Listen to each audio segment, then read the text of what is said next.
वक्रतुंड महाकाय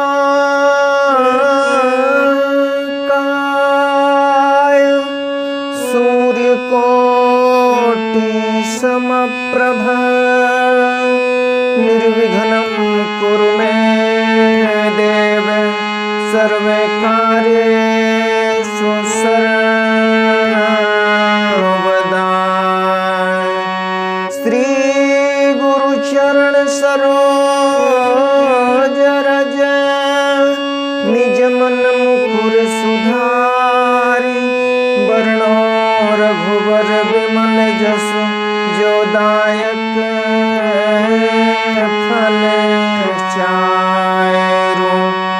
बुद्धिहीन तनु जानिके सुमिरौ पवन कुमार बल बुद्धि विद्या देहु मोहि हरहु कलेश विकार। या देवी सर्वभूतेषु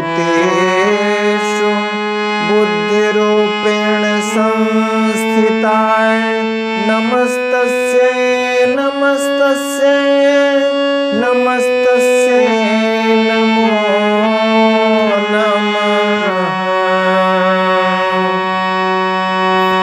सीताय रामचरित अति पावन मधुर सरस अति मन भावन।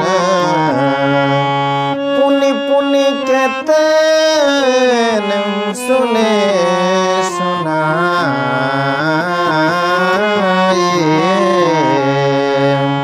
किए की प्यासे बुझत न बुझाए।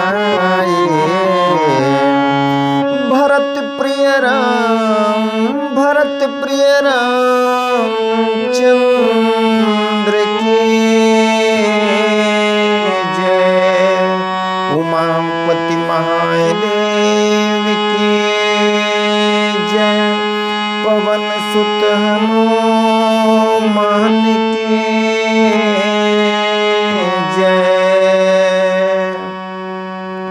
परम आदरणीय श्रोतागण, सादर नमन। आशा करता हूँ आप स्वस्थ एवं प्रसन्न मुद्रा में होंगे।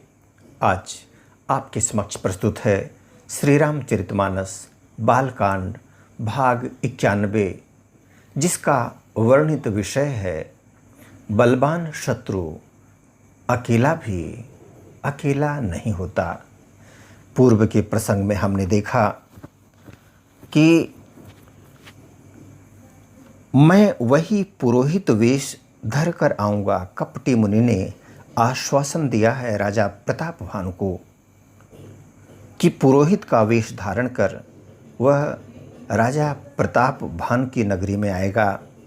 जब एकांत में तुमको बुलाकर सब कथा सुनाऊंगा तब तुम मुझे पहचान लेना कि वही गुरुवर पधार गए हैं नगरी में। आइए आगे के घटनाक्रम को देखते हैं।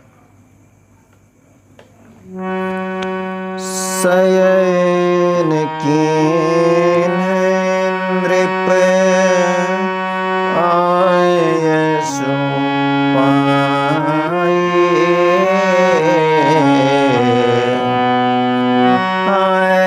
शयन कीन्ह नृप आय सुमानी। शरण जाए बैठ छल ज्ञानी। श्रमित भूप निद्राति आए।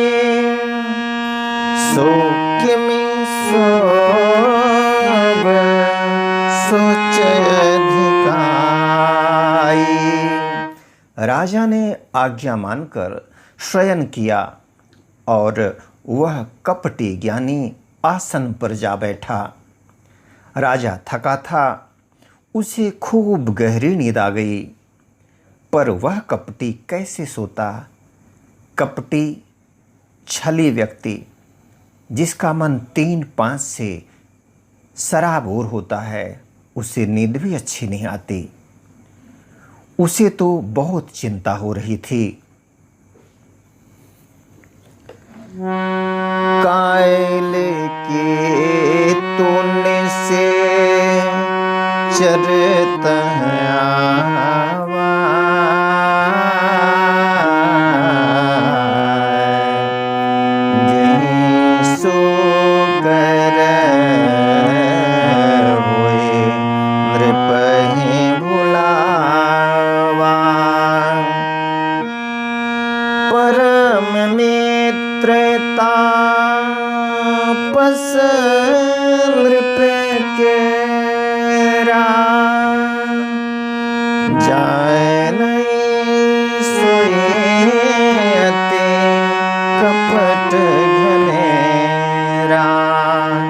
उसी समय वहाँ काल केतु राक्षस आया, जिसने सुअर बनकर राजा को भटकाया था।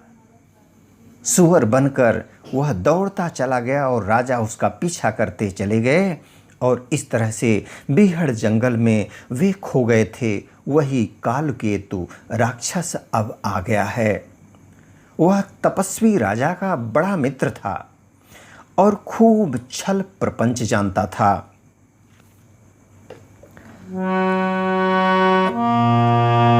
तेहि के सत सुत अरु 10 भाई, खलयति अजय देवे दुखदाई।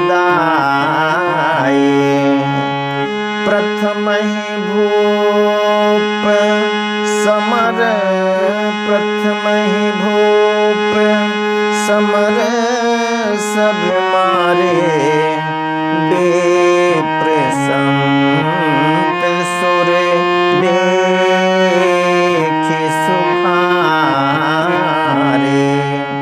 उसके 100 पुत्र और 10 भाई थे।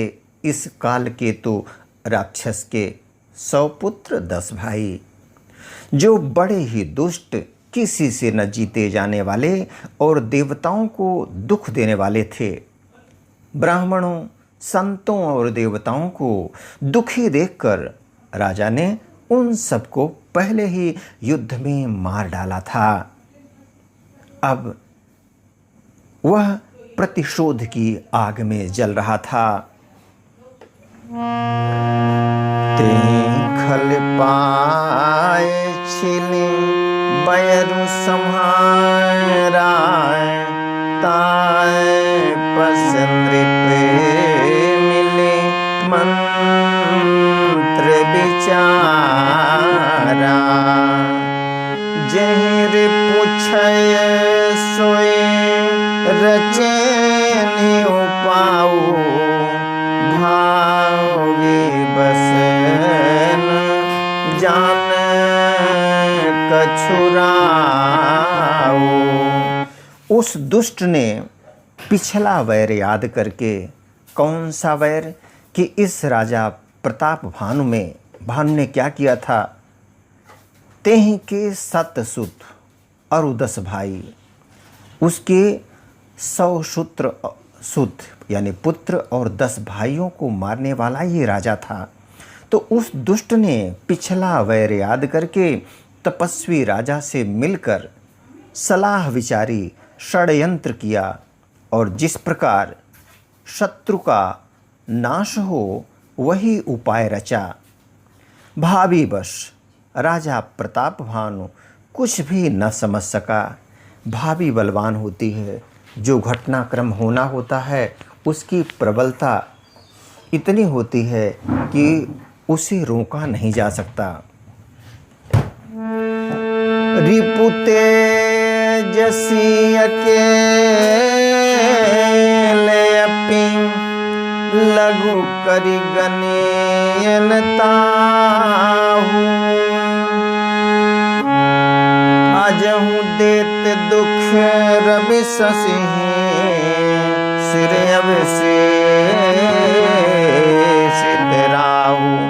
तेजस्वी शत्रु अकेला भी हो तो भी उसे छोटा नहीं समझना चाहिए। जिसका सिर मात्र बचा था वह राहु आज तक सूर्य चंद्रमा को दुख देता है। तापस नृप निज सकहि निहारी, हरष मिले उठे भयउ सुखारी। मित्र ही कही सब कथा सुनाई, जातु धान बोला सुख पाई। तपस्वी राजा अपने मित्र को देख प्रसन्न हो उठकर मिला और सुखी हुआ। जब दो दुश्मन मिलते हैं तो सम्मिलित रूप से अपने एक ही कामन जो दुश्मन होता है उसके खिलाफ षड्यंत्र रचने में दुगुनी ताकत से काम करते हैं। उसने मित्र को सब कथा कह सुनाई। तब राक्षस आनंदित होकर बोला। क्या कहा कालकेतु ने? अभिसाय धेऊ नृपे, अभिसाधेऊ रिपु, सुनहु नरेसाय। जौं तुम कीन मोर उपदेशा, परिहरि सोच रहूं तुम सोई। बिनु औषध व्याधि विधि खोई।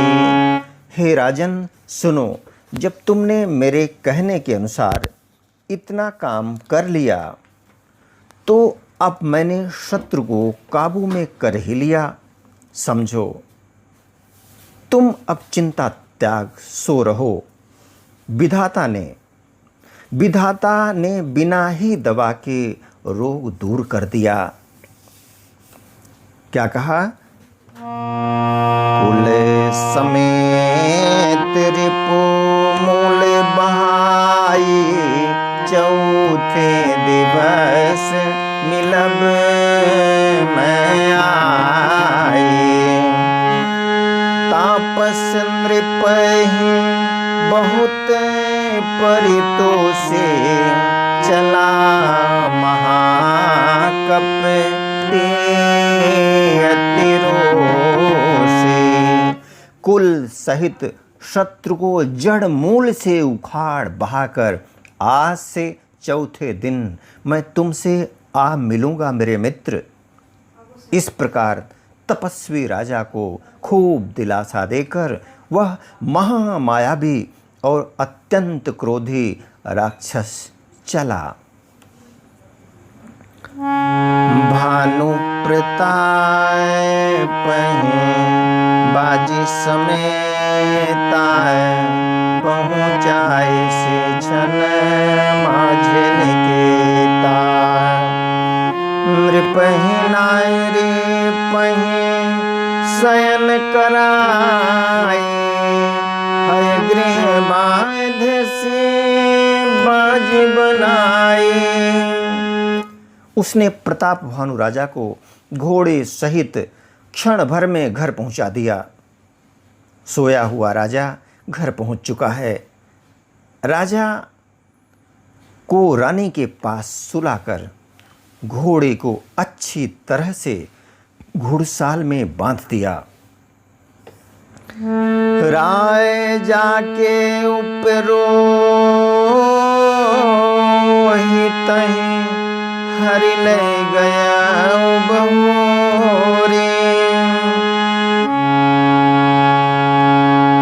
लय राक्षस गिरे खोह माया करे मति भोरे। फिर वह राजा के पुरोहित को उठा ले गया और माया से उसकी बुद्धि को भ्रम में डालकर उसे अपने पहाड़ की खोह में ला रखा। इस पुरोहित से आगे वह किस प्रकार का काम लेगा, आगे के वीडियो में हम देखेंगे। आदरणीय श्रोतागण, आज्ञा दें इस प्रसंग के साथ। मिलेंगे पुनः एक नए प्रसंग के साथ। तब तक स्वस्थ रहें, प्रसन्न रहें। वीडियो देखने के लिए धन्यवाद एवं आभार। जय श्री राम।